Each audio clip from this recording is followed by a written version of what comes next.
புதுச்சேரி ஐயனார் நகர் ஸ்ரீ வெள்ளந்தாங்கி ஐயனார் ஆலயத்தில் எழுந்தருளி உள்ள ஸ்ரீ சண்டிகா பரமேஸ்வரி அம்மனுக்கு மகா சண்டிகா யாகம் நடைபெற்றது. இதில் ஏராளமான பக்தர்கள் கலந்து கொண்டு தரிசனம் செய்தனர்.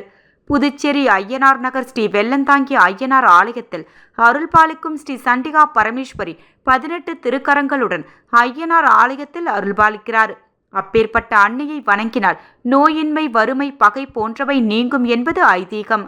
அந்த வகையில் இன்று ஸ்ரீ வெள்ளந்தாங்கி ஐயனார் தேவஸ்தானத்தில் எழுந்தருளி உள்ள ஸ்ரீ சண்டிகா பரமேஸ்வரிக்கு ஸ்ரீ மகா சண்டிகா யாகம் வெகு விமர்சையாக நடைபெற்றது. இதனை ஒட்டி விக்னேஸ்வர பூஜை, கணபதி ஹோமம், நவகிரக ஹோமம், சப்தசதி பாராயணம், லக்ஷ்மி ஹோமம் ஆகியவை நடைபெற்று தொடர்ந்து ஸ்ரீ சண்டிகா பரமேஸ்வரிக்கு ஸ்ரீ மகா சண்டிகா யாகம் நடைபெற்றது.